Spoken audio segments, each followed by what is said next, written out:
உலக மக்கள் எல்லோருக்கும் வணக்கம். நான் உங்கள் ஜி கோபால் பேசுகிறேன். இன்றைக்கு செவ்வாய் பகவானுடைய பெயர்ச்சியை பற்றி நம்ம பார்க்குறோம். இந்த செவ்வாய் பகவானுடைய பெயர்ச்சி ஆகப்பட்டது 26/8/2024 தொடங்கி 22/10/2024 அப்ப முடிவடைகிறது. கிட்டத்தட்ட 58 நாட்கள் இந்த செவ்வாய் பகவானுடைய பெயர்ச்சி காலகட்டம். இந்த செவ்வாய் பகவான் ஆப்பட்டது ரிஷப ராசியிலிருந்து பெயர்ச்சியாகி மிதுன ராசிக்கு வர்றாங்க.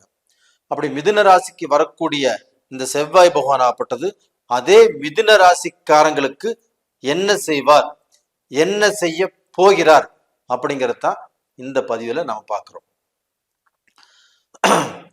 அப்போ மிதுன ராசி புதனுடைய ஆதிக்கம் பெற்ற ராசி. அப்ப அந்த ராசியில பிறந்தவங்களாப்பட்டது ஒவ்வொரு நாளும் இந்த நாள் எனக்கு எப்படி இருக்கும், இந்த மாசம் எப்படி இருக்கும், இந்த வருஷம் எனக்கு எப்படி இருக்கும் அப்படின்னு வாழ்க்கை நினைச்சிட்டே இருப்பாங்க. அது போக அவங்க அந்த நாள் எப்படி இருக்கும் அப்படிங்கிறதுக்கு தனது ராசி பலனை பார்ப்பாங்க. அப்ப அந்த நாள் எப்படி இருக்கும், அந்த வாரம் எப்படி இருக்கும், அந்த மாசம் எப்படி இருக்கும், நமக்கு இந்த இந்த வருஷத்துல நம்மளுக்கு ஏதாவது நல்ல மாற்றங்கள் வருமா, நமக்கு கல்யாணம் ஆகுமா, இல்லை நமக்கு வேலையில் ஏதாவது ப்ரமோஷன் கிடைக்குமா, இல்லை வேலை மாற்றி நம்ம வேற ஏதாவது ஸ்டேட்ல இருந்து வேற ஸ்டேட்டுக்கு போவோமா, இல்லை ஃபாரினுக்கு போவோமா, இந்த மாதிரி விஷயத்தை பார்க்க போன எதிர்பார்த்து அவங்க பலனை எதிர்பார்த்து பார்த்துட்டு இருப்பாங்க. இப்ப அப்படிப்பட்டவர்களுக்கு இந்த செவ்வாய் பகவானுடைய பெயர்ச்சி, அப்ப அந்த செவ்வாய் பகவானுடைய பெயர்ச்சிங்கிறது எப்படி இருக்குது, அப்ப அந்த செவ்வாய் பகவான் ஆப்பட்டது உங்களுடைய ராசியிலே இருக்கிறாங்க. அப்ப அந்த செவ்வாய்ங்கிறது யாருன்னா உங்களுக்கு 6ஆம் இடத்து அதிபதியும் 11ஆம் இடத்து அதிபதியும் செவ்வாய் பகவான் ஆகிறது.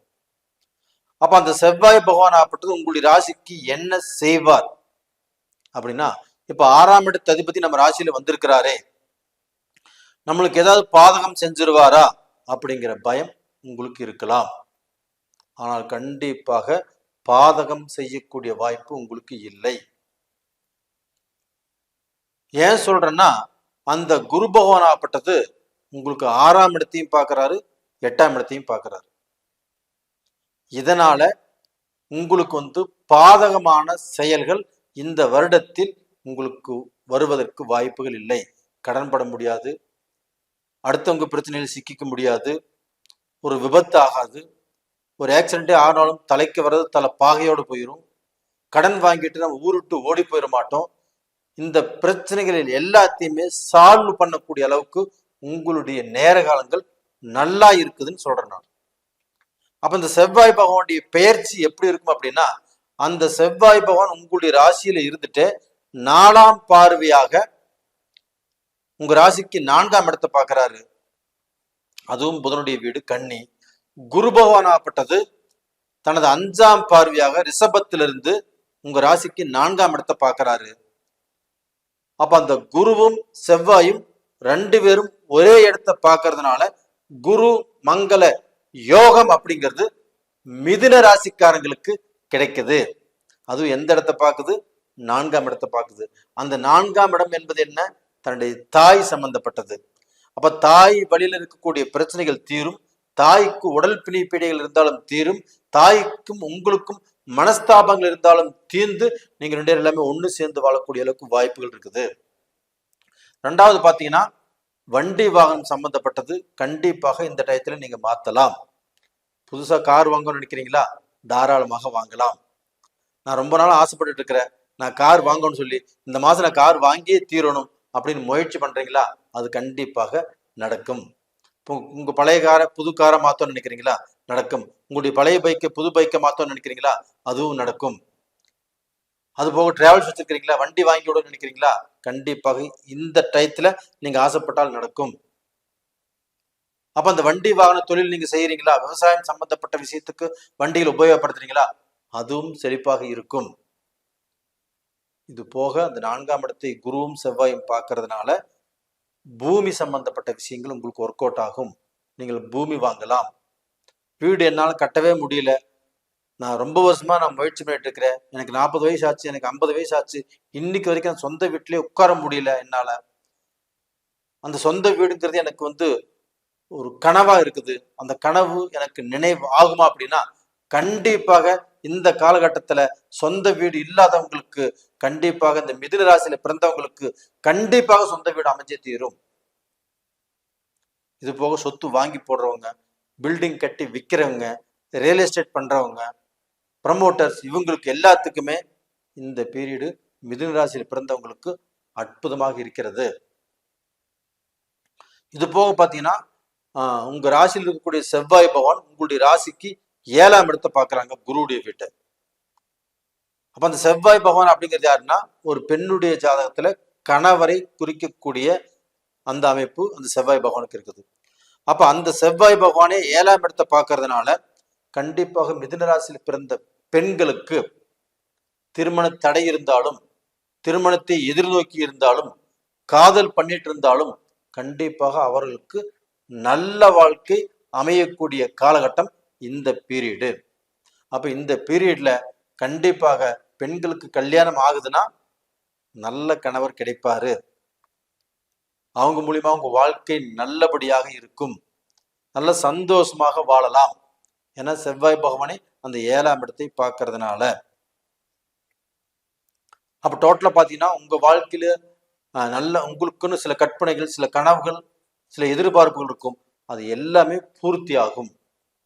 அது போக பாத்தீங்கன்னா கணவன் மனைவி கல்யாணமாயி கணவன் மனைவியா வாழ்றவங்க அவங்க வாழ்க்கையில இருக்கக்கூடிய பிரச்சனைகள் ஆகப்பட்டது சாந்தமாகி கணவனும் மனைவியும் ஒருவரை ஒருவர் புரிந்து கொண்டு இல்லற வாழ்க்கையை திருப்தியாக நடத்தக்கூடிய பீரியடு கண்டிப்பா வந்தாச்சு. ஏன்னா மிதுன ராசியில பிறந்தவங்க, ஒரு ஆண் மிதுன ராசியில பிறந்திருக்காங்க அப்படின்னா தன்னுடைய மனைவியை பார்க்க போனா அதிகமாக பேசியே மனைவியை பேச விடாமல் அவங்க பேசுறது கரெக்ட் அப்படின்னு பேசியே காலத்தை ஓட்டிட்டு இருப்பாங்க. மனைவியும் என்னடா பண்றது, நம்ம இவர்கிட்ட சிக்கிட்டோம், நீ ஒன்றும் பண்ண முடியாது, நம்ம பேச்சு பழிக்க மாட்டேங்குது, நம்ம பேச்சு கேட்க மாட்டேங்கிறாரு, நம்ம நல்லது சொல்லுமா கெட்டது சொல்லுமா அப்படின்னு புரிஞ்சுக்க மாட்டேங்கிறாரு அப்படிங்கிற வேதனையோடு வாழ்ந்துட்டு இருப்பாங்க. அவங்களுக்கும் இந்த செவ்வாய் இந்த 7ஆம் இடத்தை பார்க்கறதுனால உங்களுடைய கணவர் இப்போ உங்களை மதித்து குருமங்கள யோகமும் உங்களுக்கு இருக்கிறதுனால கண்டிப்பாக உங்களுடைய வார்த்தைகளுக்கு இப்ப மதிப்பு கொடுப்பாரு. இது போக பாத்தீங்கன்னா இந்த செவ்வாய் பகவான் ஆப்பட்டது 8ஆம் இடத்தை பாக்குறாங்க. அது சனியுடைய வீடு, அங்கே சனியும் இருக்கிறாங்க. அப்ப அந்த சனியுடைய வீட்டை பாக்குறதுனாலயோ அந்த சனியும் அங்கே ஆட்சியா இருக்கிறதுனாலயோ சனியும் செவ்வாயும் பார்த்து கொள்ள கூடாது. அப்படி சனியும் செவ்வாயும் பார்த்துட்டாங்கன்னா அவங்க செய்யக்கூடிய பிசினஸ் பாதிக்கும், அவங்க வேலைக்கு போயிட்டு தொழிலுக்கு போயிட்டு தொழில் பாதிக்கும், கல்யாணம் ஆயிருந்தா அந்த குடும்பம் பாதிக்கும், கல்யாணத்துக்கு காத்திருந்தாங்கன்னா கல்யாணம் நடக்காது. இவ்வளவு பிரச்சனைகள் கண்டிப்பாக நடக்கும். ஆனா உங்களுக்கு அது நடக்காது. ஏன் நடக்காது அப்படின்னா அதே இடத்தை குரு பகவானும் பார்க்கிறாரு. ரிஷபத்தில் இருக்கக்கூடிய குரு பகவான் தனது 9ஆம் பார்வையாக மகரத்தை பார்க்கிறாரு. நீங்க மிதுனத்திலிருந்து அந்த செவ்வாய் பகவானும் மகரத்தை பார்க்கறாங்க. இது குருமங்கள யோகம் அங்கே உருவாகுது. அப்படி அந்த குருமங்கள யோகம் உருவாக்குறதுனால கண்டிப்பாக உங்களுக்கு வம்பு வழக்கு பிரச்சனைகள் வராது. பிரிந்த குடும்பங்கள் ஒன்று சேரும், உங்க வாழ்க்கையில நல்லது நடக்கும். அதே சமயத்துல அந்த மகர ராசியில செவ்வாய் பகவான் உச்சம் பெறுகிறார். அப்ப அந்த உச்சம் பெறக்கூடிய அந்த வீட்டையே அந்த செவ்வாய் பகவான் பார்க்கறதுனால கண்டிப்பாக மிதுன ராசிக்காரங்களுக்கு தன்னுடைய வாழ்க்கையில 10 வருஷமா ஒரு காரியம் செய்ய முடியல, 5 வருஷமா செய்ய முடியல, இந்த 3 வருஷ காலமா செய்ய முடியல, எனக்கு வாழ்க்கையே அஷ்டமிச்சு போச்சு, எனக்கு வாழ்க்கையில திருப்தி இல்லை, நான் எங்க போறதுன்னு தெரியல, என்ன செய்யறதுன்னு தெரியல, எனக்கு எது எடுத்தாலும் பிரச்சனையா இருக்குது அப்படின்னு நினைக்கிறவங்களுக்கு இந்த பீரியட் ஆகப்பட்ட ஒரு விடிவெளியாக இருக்கும். இந்த பீரியட்ல நீங்க கண்டிப்பாக சில விஷயங்களை சாதிக்க போறீங்க, சம்பாதிக்க போறீங்க, உருவாக்க போறீங்க, உங்களுடைய லட்சியங்கள் பலிக்கும்.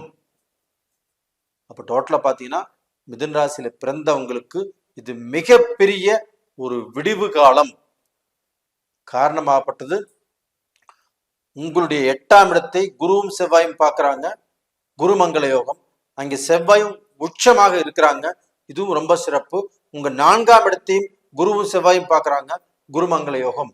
அப்ப இவ்வளவு பெரிய யோகங்கள் உங்களுக்கு கிடைக்கிறதுனால கண்டிப்பாக உங்களுடைய வாழ்க்கையில ஒரு நல்ல மாற்றம், ஒரு நல்ல சந்தோஷம், ஒரு நல்ல வெற்றி, நீங்க எடுத்த காரியங்கள் எல்லாத்தையுமே ஜெயம் பண்ணி நான் வாழ்ந்து காட்டுறேன் அப்படின்னு கண்டிப்பாக உங்க வாழ்க்கையை ஆரம்பிப்பீங்க. இதற்கு முன்னாண்ட கடந்த காலத்துல நீங்க அனுபவித்த கஷ்டங்கள், பட்டு வந்த வேதனைகள், உங்க வாழ்க்கையில நிறைய பேர் முன்னமே ரொம்ப மோசமான சூழல் இருக்கிறீங்க. ஒரு கரண்ட் பில் கட்ட முடியாம, ஒரு இஎம்ஐ கட்ட முடியாம, ஒரு வாடகை கட்ட முடியாம நிறைய பேர் ரொம்ப கஷ்டத்துல வாழ்ந்துட்டு இருக்கிறாங்க.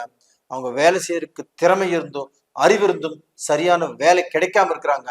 அவங்க எல்லாத்துக்குமே அவங்களுடைய வாழ்க்கை நிலை கண்டிப்பாக மாறும். மிதுனராசியில் பிறந்தவங்களுக்கு அது பெண்ணாக இருந்தாலும் ஆணும் பெண்ணும் சந்தோஷமாக வாழக்கூடிய வாய்ப்புகள் வந்தாச்சு. திருமண காரியங்களும் கண்டிப்பாக திருப்தியாக நடக்கக்கூடிய வாய்ப்புகள் உருவாயிருச்சு. அதனால எதை பற்றியும் பயப்பட வேண்டாம், எதை பற்றியும் கவலைப்பட வேண்டாம். நீங்கள் வெல்வீர்கள். நேயர்களே, இந்த பதிவு பிடிச்சிருக்குன்னு நினைக்கிறேன். பிடிச்சிருந்தா லைக் பண்ணுங்க, சப்ஸ்கிரைப் பண்ணுங்க, உங்க சொந்த பந்தங்களுக்கு அனுப்புங்க. உங்க ஜென்ம ஜாதகத்தையும் ஒரு முறை பார்த்துக்கோங்க. இது எல்லா பதிவுலையும் நான் சொல்லிட்டு இருக்கிறேன். ஏன்னா உங்க ஜென்ம ஜாதகம் தான் உங்களுடைய எதிர்காலத்தை நிர்ணயம் பண்ணுவது. அப்போ அந்த ஜென்ம ஜாதகம் நடக்கக்கூடிய தசாபுத்திகள் சாதகமா பாதகமாங்க தெரிஞ்சுக்கோங்க. அப்படி தெரிஞ்சுக்கோன்னு விருப்பப்பட்டால் கீழே 2 நம்பர் கொடுத்துருக்குறோம், கான்டாக்ட் பண்ணுங்க. உங்களிடமிருந்து விடைபெறுவது உங்களின் ஜி கோபால். நன்றி, வணக்கம்.